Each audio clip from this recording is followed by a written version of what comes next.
प्यारे बुज़ुर्गों, माताओं, भाई और बहनों, हर इंसान चाहता है कि जैसे ज़िंदगी बढ़ती है उसकी ज़िंदगी में खुशियाँ हों, वो प्रेम की ज़िंदगी जिए और जिस मकसद से हम सब यहाँ आए हैं वो मकसद हमारा पूरा होता चला जाए। जैसे जैसे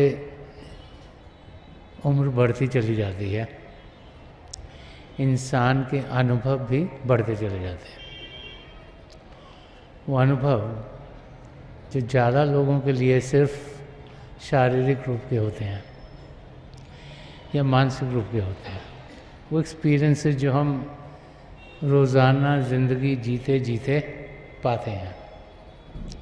किसी से मिलते हैं, किसी से बातचीत करते हैं, कुछ काम करते हैं, कुछ दोस्त मित्र रिश्तेदारों से जितनी भी इंटरैक्शंस होती हैं उनसे इंसान के अनुभव बढ़ते चले जाते हैं और उन्हीं अनुभवों के ज़रिए हम अपनी ज़िंदगी को कैसे गुजारना है वो सोचना शुरू कर देते हैं। बहुत सी बार हम भूल जाते हैं कि बाहर के अनुभव, शारीरिक रूप के अनुभव और मानसिक रूप के अनुभव और इमोशनल जो रिलेशनशिप्स हैं, जो अनुभव हैं, ये एक ओस के माफक हैं जो कि ख़त्म हो जाते हैं। ये हमारे साथ सदा सदा जुड़े नहीं रहते हैं और जो अनुभव हमारे साथ जुड़े रहने हैं, जो अनुभव हमें सही रास्ता दिखाते हैं, जो अनुभव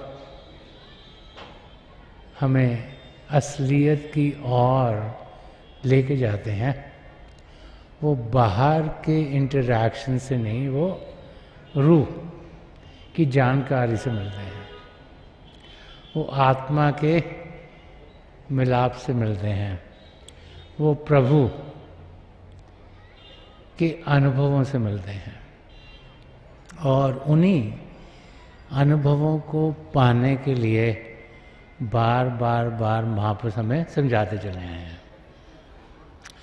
किसी भी धर्म, किसी भी रिलीजन को हम जानने की कोशिश करें तो उसमें बार बार यही समझाया जाता है कि हम पिता परमेश्वर को जानें,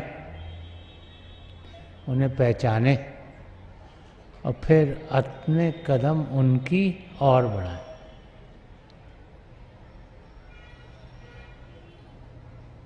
जानें कि पिता परमेश्वर हमसे दूर नहीं।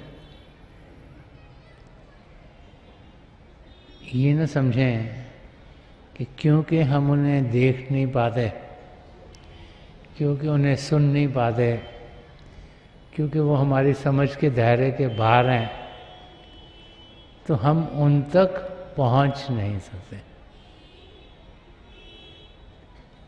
महापुरुष बार बार ये समझाते हैं कि हम सब पिता परमेश्वर को जान सकते हैं, पहचान सकते हैं और पा सकते हैं।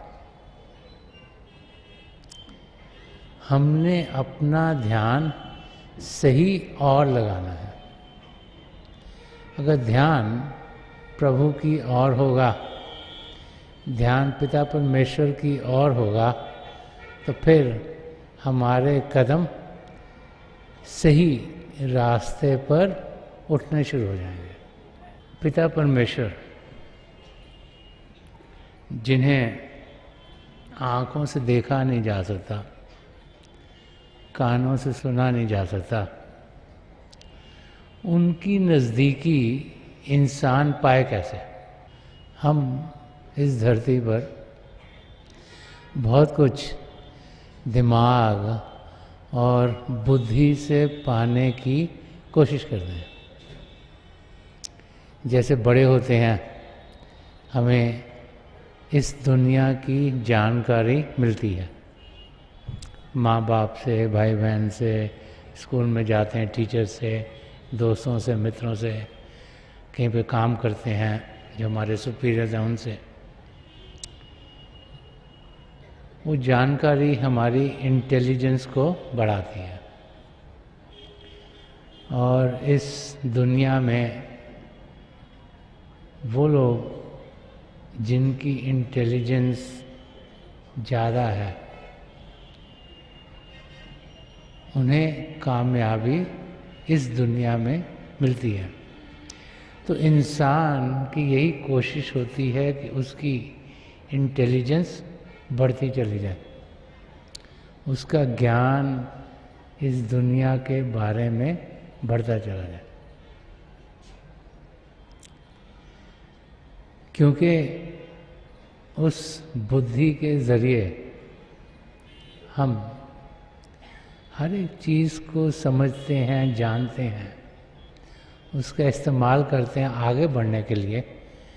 तो प्रभु को पाने के लिए भी हम बुद्धि का इस्तेमाल करना शुरू कर देते हैं। लेकिन प्रभु को पाना कोई बुद्धि के ज़रिए हो नहीं सकता, ये बार बार महापुरुष हमें समझाते हैं। प्रभु दिमाग से नहीं, प्रेम से पाए जा सकते हैं। उन्हें पाने के लिए प्रेम का रास्ता इख्तियार करना होगा। तो प्रभु से इंसान प्रेम कैसे करे? जिसे देखा नहीं, सुना नहीं, जाना नहीं, पहचाना नहीं, जो हमारे अंग संग नहीं है, उससे प्रेम कैसे किया जाए? जब हिस्ट्री की ओर देखते हैं हम देखते हैं कि हर एक धर्म में, हर एक समय में संत महापुरुष इस धरती पर आए। उन्होंने प्रभु की जानकारी हम सबको खोल खोल के दी। वो भाई बहन जिन्हें प्रेम का रंग चढ़ गया,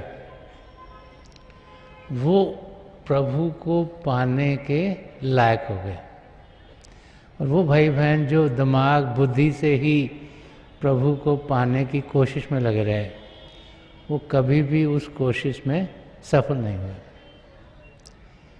महापुरुष बहुत से वचन छोड़ गए हैं, अलग अलग भाषाओं में, अलग अलग धर्मों में, जिनके ज़रिए हम आज भी पिता परमेश्वर की जानकारी पा सकते हैं और उनसे मिलाप कर सकते हैं। संत दर्शन सिंह जी महाराज, जिन्होंने बहुत कुछ रूहानियत के बारे में कहा, जो बहुत कुछ लिख गए हैं इंसान और प्रभु के रिश्ते नाते के बारे। जब उनके लिखे हुए वचन हम पढ़ते हैं तो फिर हमारे सामने प्रभु को पाने का रास्ता खुलना शुरू हो जाता है। उनकी ज़िंदगी में हजूर बाबा सावन सिंह जी महाराज की बड़ी दया मेहर हुई। उन्होंने उन्हें छोटी सी उम्र में नाम की देन दी और उनकी लगन अंदर के अनुभवों की ओर बढ़ती चली गई। क्योंकि हजूर बाबा सावन सिंह जी महाराज ने उन्हें सितारों तक पहली ही सीटिंग में पहुंचाया, उन्हें अंदर की दुनिया के नज़ारे दिखाए। तो उसके बाद उनकी लगन अंदर की दुनिया की जानकारी पाने के लिए बढ़ती चली गई। संत कृपाल सिंह जी महाराज की डायरेक्शन के अंदर संत दर्शन सिंह जी महाराज अपनी मंजिल की ओर बढ़ते चले गए। और जो जो अनुभव उन्हें हुए एक शिष्य के नाते,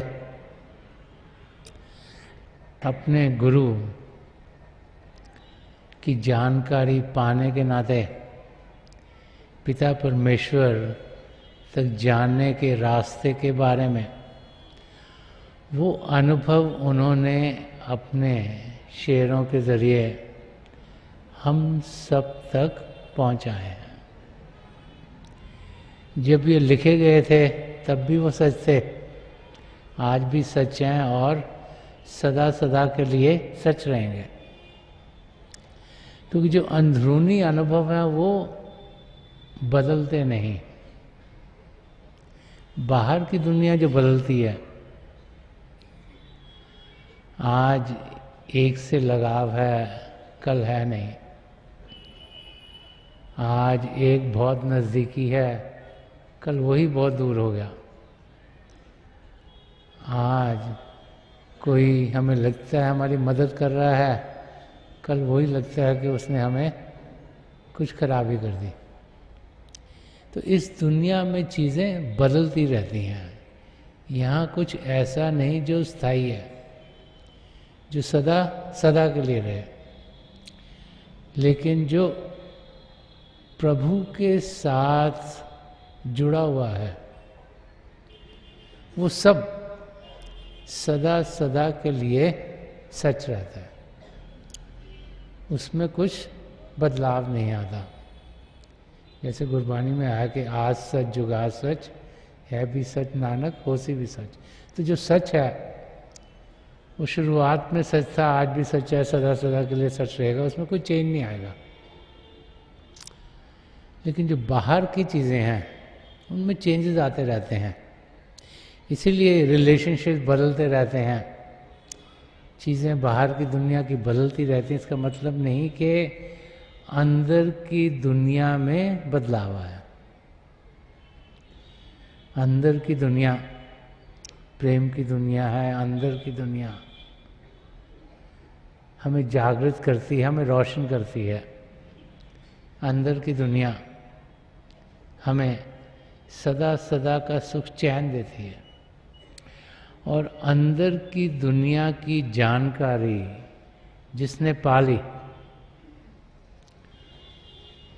उसने फिर अपने मकसद को पा लिया। अंदर की दुनिया की जानकारी पाने के लिए ही संत महापुरुष हमें अपने आगोश में लेते हैं और फिर उनकी मदद से हम अपने अंदर प्रभु की जानकारी पाना शुरू कर देते हैं। इस समय हमारा ध्यान सिर्फ बाहर के इंद्रियों की ओर है। तो पूर्ण महापुरुष अपनी तवज्जो देकर ये जो अंदरूनी आँख है इसे खोलते हैं ताकि हम अंदर की दुनिया में बढ़ पाएँ, शब्द के साथ जुड़ें, अंदर में ज्योति के दर्शन करें और श्रुति को सुनते हुए अपने कदम पिता परमेश्वर की ओर तेजी से बढ़ाएं। संत दर्शन सिंह जी महाराज जिन्होंने बहुत कुछ रूहानियत के बारे में लिखा है, उनके कुछ चंद शेर मैं आज लेना चाहूँगा, जिनके ज़रिए हमें जो रूहानियत का रास्ता है, जो सच्चा रास्ता है, जो पिता परमेश्वर को पाने का रास्ता है, उसकी जानकारी और मिलेगी। बहुत सी बार हम लोग, क्योंकि हमारे माँ बाप सत्संग में जाते हैं, हम भी सत्संग में आ जाते हैं, तो जैसे हम बड़े होते हैं हम सोचना शुरू कर देते हैं कि हम सत्संग में क्या करने जा रहे हैं, कि हम जा रहे हैं उधर सत्संग सुनने के लिए क्योंकि अच्छी अच्छी चीज़ें हमें वहाँ बताई जाती हैं, कि हम सत्संग में जा रहे हैं क्योंकि हमारी आदत बन गई है कि हम शुरू से बचपन से अपने माँ बाप को देखते हैं और सत्संग में जाते हैं तो हम भी चले जाते हैं कि हम सत्संग में जा रहे हैं औरों को दिखाने के लिए कि देखो हम बड़ा अच्छा काम करते हैं, हम सत्संग सुनने जाते हैं। ऐसे ख्यालात इंसान के अंदर आने शुरू होते हैं जब वो बच्चे से थोड़ा बड़ा होता है। फिर वो सोचता है कि सत्संग में जाने का मुझे फ़ायदा क्या हो रहा है। आजकल ऐसे टाइम्स हैं जबकि इंसान अपना फ़ायदा पहले सोचता है, किसी और का फ़ायदा सोचता ही नहीं। अगर सोचता है तो बहुत देर के बाद सोचता है। सोचता है जो कुछ मैं कर रहा हूँ मेरे को कुछ फ़ायदा हो रहा है कि नहीं हो रहा, क्योंकि हर एक को लगता है कि टाइम बहुत शॉर्ट है, चीज़ें बहुत करने वाली हैं, ये भी ज़रूरी है, वो भी ज़रूरी है, वो भी ज़रूरी है। तो हम सोचते हैं कि हम अपना टाइम उस जगह लगाएं जहाँ से हमें सबसे ज़्यादा फ़ायदा होगा। तो सत्संग में इंसान को क्यों आना चाहिए, या उसको वहाँ आकर क्या मिलता है, सही मायनों में क्या मिलता है, उसको संत दर्शन सिंह जी महाराज ने अपने कई शेरों में समझाया। एक जगह वो फरमा रहे हैं कि सत्संग, एक पूर्ण महापुरुष का सत्संग जहाँ पर कई हज़ारों लाखों लोग आते हैं, कि वहाँ पर होता क्या है। तो फरमा रहे कि ऐसी नज़र फिरोज थी बज़्म गहे निगार फन, कि ऐसी नज़र फिरोज थी बज़्म गहे निगार फन, मेरी नज़र को भा गई अहले नज़र की अंजुमन। संत दर्शन सिंह जी महाराज फरमा रहे हैं कि जब कोई सत्संग में आता है तो वहाँ पर पूर्ण महापुरुष हैं, उनके ज़रिए जो एटमॉस्फेयर क्रिएट किया गया है वो एक जादू के माफक है। वो एटमॉस्फेयर ऐसा है कि हम लोग जब सत्संग में आते हैं तो आने से पहले कई चीज़ें हमारे साथ हो रही होती हैं। कई तो भाग भाग के सत्संग में पहुंचते हैं, घर में चाहे खाना बनाना हो, लोगों को खिलाना हो, या तैयार होना हो, या जो भी टाइम हो सत्संग का, हम भाग के पहुंचते हैं। रास्ते में हो सकता है ट्रैफिक जैम्स हो, लगता है ये देर क्यों हो रही है, ऑलरेडी हमें देर हो गई। आने से पहले हो सकता है कि इंटरैक्शंस हुए हों घर में, शायद बच्चों के साथ कुछ अनबन हो गई हो, शायद हस्बैंड वाइफ में कुछ अनबन हो गई हो, टेंशन स्ट्रेन।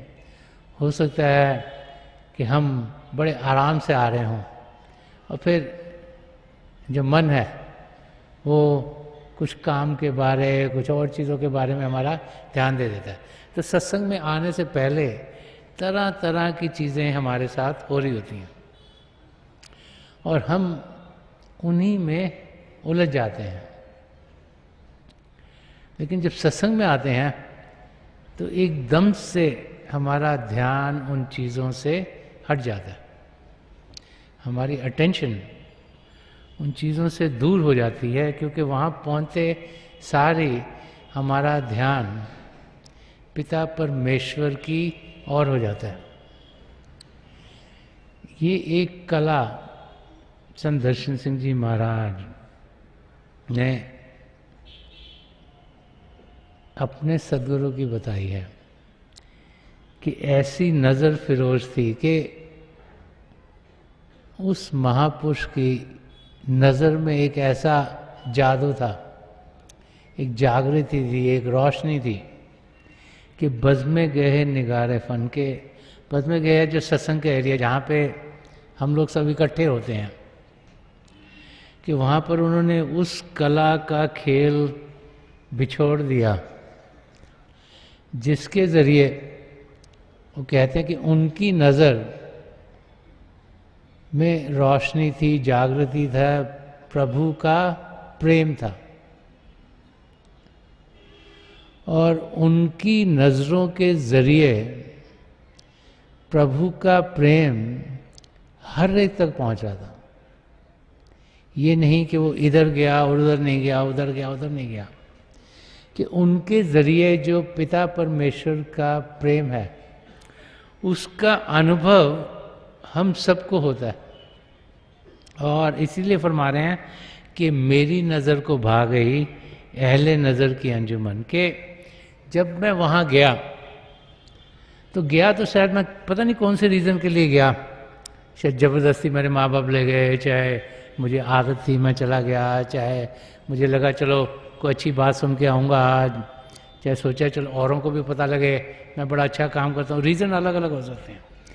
लेकिन जब मैं वहाँ पहुँचा तो सत्संग में अपने सद्गुरु की नज़रों के ज़रिए जो प्रभु के प्रेम का मैंने अनुभव किया तो मुझे बहुत अच्छा लगा, मुझे भा गया, मैं उसमें मस्त हो गया, क्योंकि उससे मुझे खुशी मिली, उससे मुझे आनंद मिला, और जो भी तकलीफ़ें और जो भी मेरा ध्यान और चीज़ों में था वो हट गया।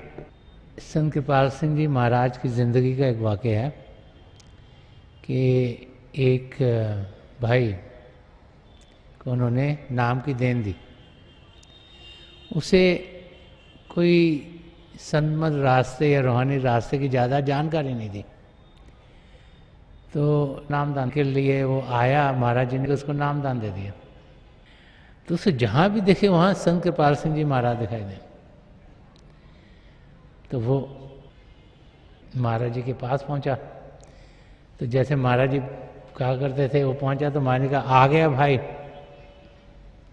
तो जब उन्होंने ये कहा तो उसे ऐसे लगा कि जैसे सब कुछ मेरे अंदर जो है वो उन्हें मालूम है, और वो उनके पैरों में गिर गया और उनके साथ ही ज़्यादा समय उसने व्यतीत करना शुरू कर दिया। कि नाम की देन जिसने कि उसकी अंदरूनी आंख खोल दी, उसके ज़रिए हर जगह उसे अपने सद्गुरु के दर्शन होने शुरू हुए। ये एक जादू कहें, करिश्मा कहें, अंदरूनी आँख का खुलना कहें, सच्चाई की जानकारी कहें, कुछ भी लफ्ज़ इस्तेमाल कर सकते हैं, कि एक पूर्ण महापुरुष जब अपनी तवज्जो देते हैं, अपना ध्यान देते हैं, अंदरूनी आँख को खोलते हैं, तो सच्चाई हमारे सामने खुलनी शुरू हो जाती है। गुरु अर्जन देव जी महाराज ने भी कुछ ऐसे ही फरमाया है। वो फरमाते कि ज्ञान अंजन गुर दिया, अज्ञान अंधेर विनाश। कि जो ज्ञान का सुरमा है वो एक पूर्ण महापुरुष के जरिए हमें मिलता है। लोग आंखों में सुरमा लगाते हैं ताकि आईसाइट उनकी तेज हो, अच्छी हो। तो कहते हैं कि ज्ञान का सुरमा, जिससे कि सच्चे ज्ञान की जानकारी मिले, वो सद्गुरु ने दिया।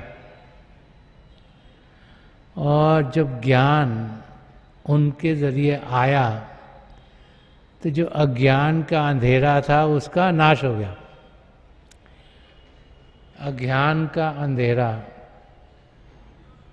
जो कि बुद्धि के ज़रिए आता है, जो कि दिमाग के ज़रिए आता है, जो कि ध्यान बाहर की दुनिया में देने के ज़रिए आता है, वो जब तक हटता नहीं तब तक सच्चाई का हम अनुभव कर नहीं पाते।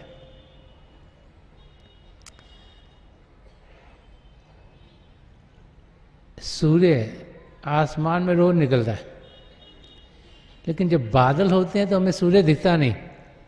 हम सोचते हैं सूर्य छुप गया, सूर्य है नहीं, लेकिन जैसे ही वो बादल दूर होते हैं सूर्य खुद ब खुद हमें दिखना शुरू हो जाता।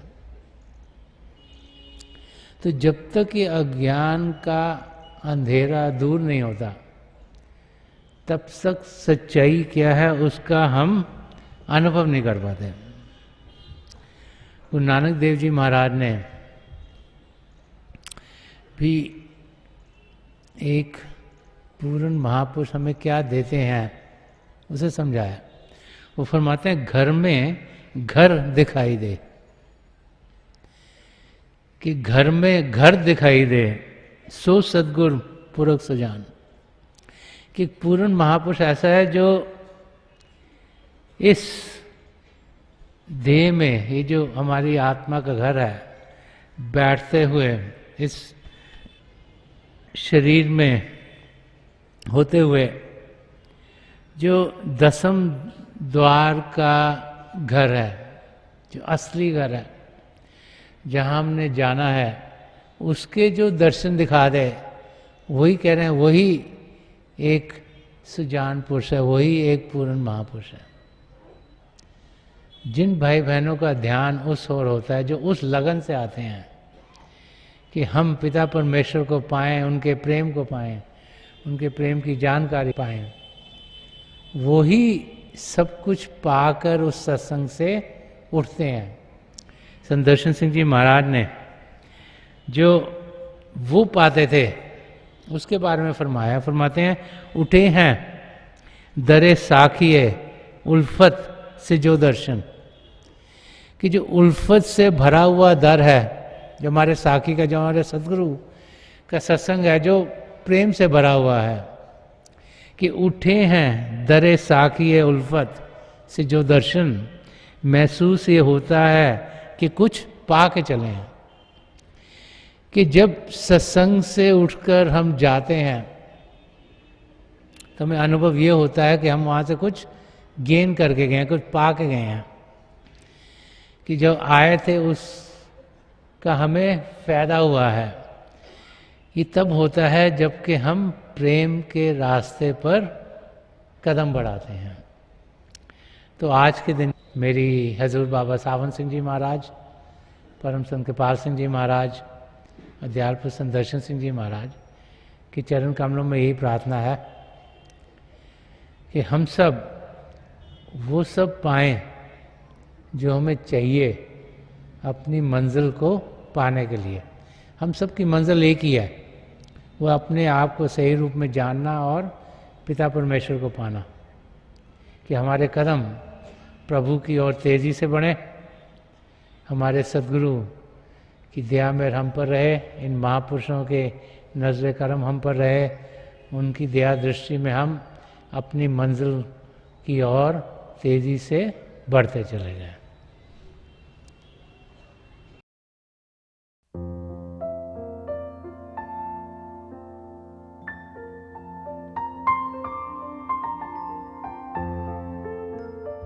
तो थोड़ी देर के लिए हम सब अभ्यास के लिए बैठ जाएं। आप जहाँ भी बैठे हैं आराम से बैठिएगा, अपनी आंखें बंद कर लीजिएगा। ये जो आई बॉल्स आँखों के डरने सीधे सामने फोकस हो, जैसे हार्ट से सामने आप फोकस हो। आंखें बंद करते ही वो भाई बहन जिन्हें नाम की देन मिली आप सिमरन कीजिएगा। और जो भाई बहन यहाँ नए हैं, आप पिता परमेश्वर के किसी भी जाति नाम का जाप कीजिएगा। जाप मन ही मन करना, ऊंचा नहीं दोहराना। मेरी प्रभु के चरण कमलों में, और जो पिछली सेंचुरी के महापुरुष हुए हैं, हजूर बाबा सावन सिंह जी महाराज, परम संत कृपाल सिंह जी महाराज, अध्यात्म संत दर्शन सिंह जी महाराज के चरण कमलों में यही प्रार्थना है कि जो जो हम सबके लिए बेहतर हो ये महापुरुष हमें दें, हमें सबके साथ जोड़ें और हमारे भीतर प्रभु की ज्योत के हमें दर्शन करवाएं। थोड़ी देर में मैं आपको इस बैठक से उठाऊंगा और मेरी शुभकामनाएं आप सबके साथ हैं।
छोड़ दीजिए जी, प्लीज़ लीव ऑफ।